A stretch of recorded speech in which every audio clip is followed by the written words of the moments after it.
दुनिया में बहुत से अपराधी हुए जिन्होंने अपने अपने समय में आतंक मचाया, लेकिन पाब्लो एस्कोबार जैसा शायद ही कोई दूसरा हुआ। उसकी कहानी किसी फिल्म से कम नहीं है।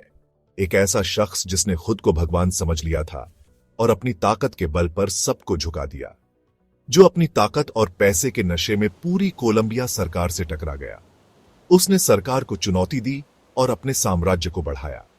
एक ऐसा माफिया जो एक तरफ गरीबों का मसीहा बनता था और दूसरी तरफ अपने दुश्मनों को बेरहमी से खत्म कर देता था। उसने हजारों लोगों को बेरहमी से मौत के घाट उतार दिया। उसकी क्रूरता और दया दोनों ही अद्वितीय थे। लेकिन उसकी इस बादशाहत की शुरुआत कहां से हुई? क्या आप जानते हैं कि पाब्लो का बचपन गरीबी में बीता था? कैसे एक मामूली लड़का दुनिया का सबसे बड़ा ड्रग लॉर्ड बन गया? उसकी इस यात्रा में कई मोड़ आए और आखिरकार उसका अंत कैसे हुआ? क्या उसकी कहानी का अंत भी उतना ही नाटकीय था जितना उसका जीवन? यह कहानी है दुनिया के सबसे खतरनाक अपराधी की, पाब्लो एस्कोबार की। उसकी जिंदगी और मौत दोनों ही रहस्यमयी और रोमांचक हैं। 1 दिसंबर 1949 कोलंबिया के छोटे से गांव रियोनेग्रो में पाब्लो एमिलियो एस्कोबार गैविरिया का जन्म हुआ। उसका परिवार गरीब था। उसके पिता एक मामूली किसान थे और मां स्कूल टीचर थी।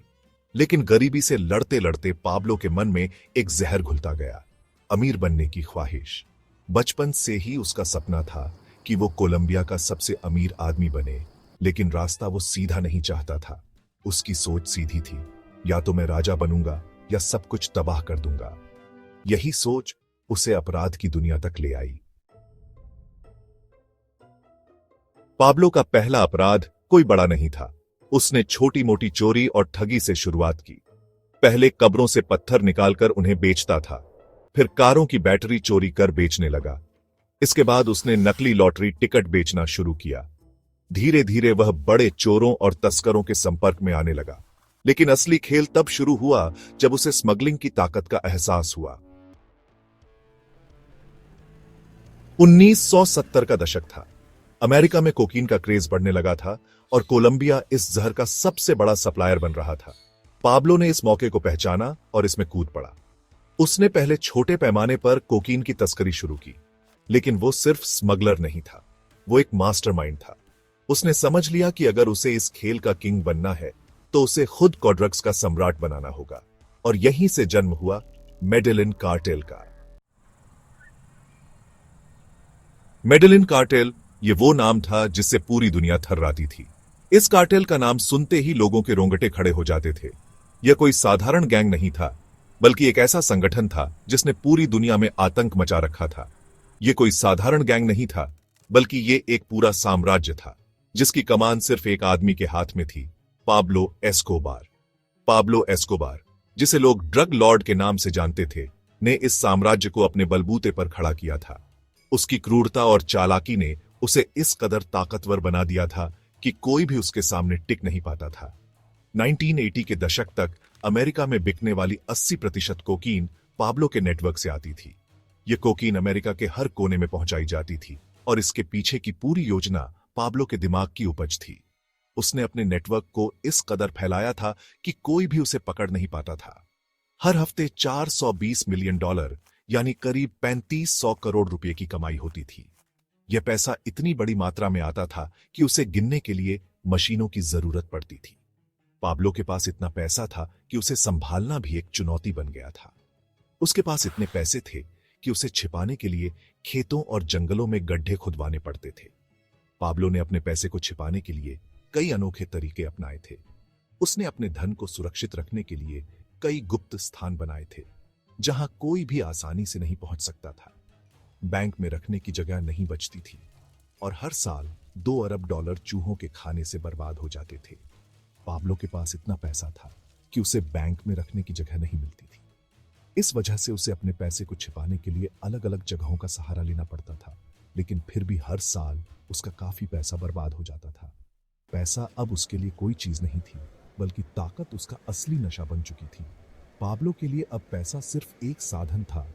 असली मजा उसे अपनी ताकत और प्रभाव में आता था। उसकी ताकत का आलम यह था कि वह किसी भी समय किसी भी चीज को हासिल कर सकता था। उसकी नजर में दुनिया की कोई भी चीज उसकी पहुंच से बाहर नहीं थी। पाब्लो सिर्फ एक ड्रग डीलर नहीं था, वो खुद को भगवान समझने लगा था। कोलंबिया के लोग उसे संत मानने लगे थे, क्योंकि वो गरीबों की मदद करता था। गरीबों के लिए अस्पताल और स्कूल बनवाए, फुटबॉल स्टेडियम बनवाए, सड़कों पर पैसों की बारिश करता था। लेकिन ये सब उसकी छवि सुधारने का एक मनोवैज्ञानिक खेल था। जो प्यार से नहीं झुकेगा, वो डर से झुकेगा। यही था पाब्लो का असली चेहरा। पाब्लो की एक लाइन बहुत मशहूर थी, प्लाटा ओ प्लोमो, मतलब पैसे लो या गोली खाओ। अगर कोई अफसर, जज या नेता उसके खिलाफ जाता तो उसे दो ऑप्शन मिलते। एक, रिश्वत लेकर उसका आदमी बन जाओ। दो, मरने के लिए तैयार रहो। ज्यादातर लोगों ने पैसे लिए और जो नहीं माने वो गोलियों से भून दिए गए। अब पाब्लो खुद को कोलंबिया का राजा समझने लगा था। उसकी ताकत और दौलत इतनी बढ़ गई थी कि वह खुद को अजेय मानने लगा। पाब्लो ने अपने साम्राज्य को और भी मजबूत करने के लिए हर संभव तरीका अपनाया। उसने अपने दुश्मनों को खत्म करने के लिए हिंसा और आतंक का सहारा लिया। उसने राजनीति में भी कदम रखा और संसद का सदस्य भी बन गया। पाब्लो ने सोचा कि राजनीति में आकर वह अपने आप को और भी सुरक्षित कर लेगा।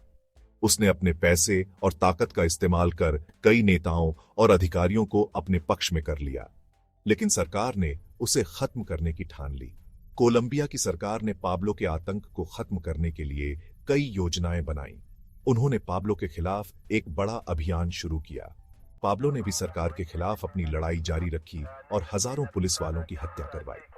उसने अपने दुश्मनों को डराने और अपनी ताकत दिखाने के लिए किसी भी हद तक जाने से परहेज नहीं किया। अवियांका फ्लाइट 203 को बम से उड़ा दिया, सिर्फ इसलिए कि उसमें उसका एक दुश्मन बैठा था।